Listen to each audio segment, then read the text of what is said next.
হিমন্ত বিশ্ব শৰ্মাৰ এটা বেমাৰ হৈছে, সেইটো হৈছে ভোক লগা বেমাৰ। গতিকে তেওঁ মাটি চাগে ক'ৰবাত দেখি গৈছে ভোক লাগিছে, গতিকে তেওঁ আইনখনে তেওঁ পৰিবাৰক সন্তুষ্ট কৰিবৰ কাৰণে কৰে। মানুহে কয় যে প্ৰত্যেকজন ছাকচেছফুল মানুহৰ বেকত এগৰাকী মহিলা থাকে আৰু প্ৰত্যেকজন ধ্বংস হোৱাৰ বেকতো এগৰাকী মহিলা থাকে। হিমন্ত বিশ্ব শৰ্মাৰ ছাকচেছৰ কথাটো মই নকওঁ, ছাকচেছ হৈছে, কিন্তু এতিয়া ধ্বংসৰ বেকতো কিন্তু তেওঁ পত্নীয়ে গোটেই গুৰুগ্ৰাসে যি সম্পত্তি গ্ৰাস কৰিছে, ইয়ে অসমৰ ৰাইজৰ ভূঞাৰ পৰা তেওঁক উলিয়াই নিবৰ কাৰণে বাট বনাই দিলে। গতিকে হিমন্ত বিশ্ব শৰ্মাৰ ৰাজনৈতিক ডেইজাৰ নাম্বাৰ। তেওঁ আইনবিলাক এনেই বহি বহি কয়, এই মংগেৰী লাল কি হচিন স্বপ্নে এখন চিৰিয়েল আছিলে, এই ভাবি পেলাই যিকোনো কথা কৈ দিয়ে। তেওঁৰ নন্দী ভিংগীবিলাকে উলংগ ৰজা উলংগ হ'লেও বাহ দিয়ে, গতিকে তেওঁ কথাবিলাক কৈছে, কিন্তু অসমৰ ৰাইজে এইবাৰ তেওঁক প্ৰত্যাখ্যান কৰিব। তেখেতক ৰেষ্ট আৰু চিকিৎসাৰ প্ৰয়োজন হৈছে, নহ'লে তেওঁ মই কোৱা কথা নহয়। তেওঁ নিজে কৈছে যে বলীয়া কুকুৰক জগাই নল'ব, এইটো মই কোৱা কথা নহয়। গতিকে তেওঁ ছুপাৰমেন নহয় মুখ্যমন্ত্ৰী। গতিকে মুখ্যমন্ত্ৰীক বৰ্তমান অলপ ৰেষ্টৰ প্ৰয়োজন হৈছে। ৰাতি ৩টা বজালৈকে কাম কৰি তেতিয়াহ'লে সুস্থিৰভাৱে চিন্তা কৰিব পৰা হোৱা নাই।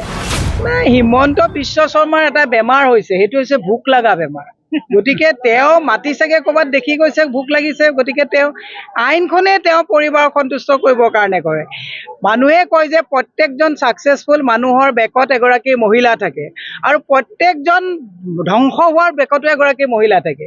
হিমন্ত বিশ্ব শৰ্মাৰ ছাকচেছৰ কথাটো মই নকওঁ, ছাকচেছ হৈছে, কিন্তু এতিয়া ধ্বংসৰ বেকতো কিন্তু তেওঁ পত্নীয়ে গোটেই গুৰুগ্ৰাসে যি সম্পত্তি গ্ৰাস কৰিছে, ইয়ে অসমৰ ৰাইজৰ ভূঞাৰ পৰা তেওঁক উলিয়াই নিবৰ কাৰণে বাট বনাই দিলে। গতিকে হিমন্ত বিশ্ব শৰ্মাৰ ৰাজনৈতিক ডেইজাৰ নাম্বাৰ। মাজুলী ভূমি আইনটো কি হ'ব? ৰিণিকী ভূঞাই যে 17 বিঘা মাটি ল'লে। গতিকে হিমন্ত বিশ্ব শৰ্মাৰ আইনবিলাক যিবিলাক আহে, অকল ভূমি আইনৰ কথা কিয় কৈছে? এতিয়া কৈছে ল'ৰা ছোৱালীয়ে বিয়া পাতিলে 6 মাহৰ আগত তেওঁক ক'ব লাগিব। মই মুখ্যমন্ত্ৰীক কৈছোঁ 16,000 পদৰ কাৰণে 32 লাখ ল'ৰা ছোৱালীয়ে চাকৰি বিচাৰি হাবাথুৰি খাইছে। বিয়া পাতিলে 6 মাহৰ আগত ক'ব।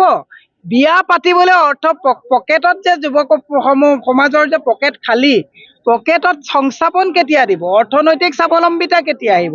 তেওঁ আইনবিলাক এনেই বহি বহি কয়, এই মংগেৰী লাল কি হচিন স্বপ্নে এখন চিৰিয়েল আছিলে, এই ভাবি পেলাই যিকোনো কথা কৈ দিয়ে।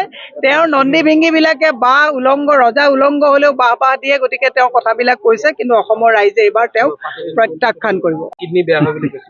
মুখ্যমন্ত্ৰী চাগে ক'ৰবাত মাছৰ চিণ্ডিকেটৰ লগত চাগে বেলেগ চিণ্ডিকেটৰ লগত কথা পাতিছে, লগত গোটেই চিণ্ডিকেটৰ চৰ্দাৰ কেইজন আছে। গতিকে হিমন্ত বিশ্ব শৰ্মা ডাঙৰীয়া এসময়ৰ আমাৰ একেলগে আমি কাম কৰিছিলোঁ, শুভাকাংক্ষী হিচাপে মই কৈছোঁ, তেখেতক ৰেষ্ট আৰু চিকিৎসাৰ প্ৰয়োজন হৈছে, নহ'লে তেওঁ মই কোৱা কথা নহয়।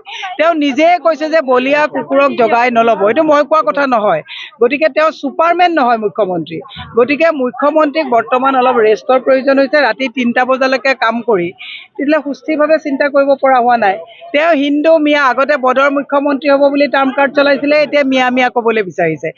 অসমৰ ৰাইজে বুজি পাইছে এতিয়া এইবোৰ আৰু টাৰ্ম কাৰ্ড নচলে।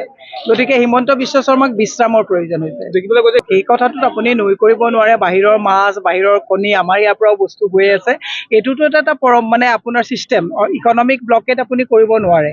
আৰু যিহেতুকে ছাপ্লাই আৰু ডিমাণ্ডটোৰ ওপৰত, ছাপ্লাইৰ ওপৰত গোটেইটো হৈছে ইকনমিক্স। গতিকে বাহিৰৰ পৰা মাছ আহি আছে, আমাৰ বস্তু বাহিৰলৈ গৈ আছে, সেইটোত কোনো কথা ক'বলগীয়া নাই। ফৰ্মেলিনযুক্ত মাছ যিটো আহিছে তাক বন্ধ কৰিব লাগে। কিন্তু এতিয়া ফৰ্মেলিন আছে নে নাই, নে ফৰ্মেলিনৰ কথা কৈ পেলাই তেওঁলোকে চিণ্ডিকেটৰ ৰেটটো কিমান বঢ়ালে, এই কথাবিলাকহে চিন্তা কৰিব লাগে। গতিকে মুখ্যমন্ত্ৰীয়ে নিজৰ হাল এৰি শিয়াল খেদিছে। মুখ্যমন্ত্ৰীয়ে ৰাজধৰ্ম পালন কৰাৰ পৰিৱৰ্তে তেওঁ বদৰৰ দিন হাৰাৰ পিছদিনাখনৰ পৰাই তেওঁ অস্থিৰ এটা অৱস্থা হৈ গৈছে যে এইবাৰ তেওঁ মানুহক ভয় খুৱাবলৈ মিয়া কোৱা বাদে বেলেগ কোনো গত্যন্তৰ টাৰ্ম কাৰ্ড নাই। কাৰণ গোটেই সম্পত্তিবিলাক যে ৰিণিকী ভূঞাৰ নামত দিলে, এই কথাবিলাক তেওঁ অকপতে শ্লিপ অফ টাং ওলাই গ'ল। ওলাই যোৱাৰ লগে লগে অসমৰ ৰাইজে যে সম্পত্তিৰ হিচাপ ল'ব, কংগ্ৰেছ চৰকাৰ আহিলে যে হিমন্ত বিশ্ব শৰ্মাৰ পত্নীৰ যে সম্পত্তিৰ যে তদন্ত হ'ব, এই কথাবিলাক গম পোৱাৰ কাৰণে মানসিক সন্তুলন হেৰাইছে আৰু সেয়ে তেওঁ আবুল তাবুল বকিবলৈ লৈছে। মই এতিয়াও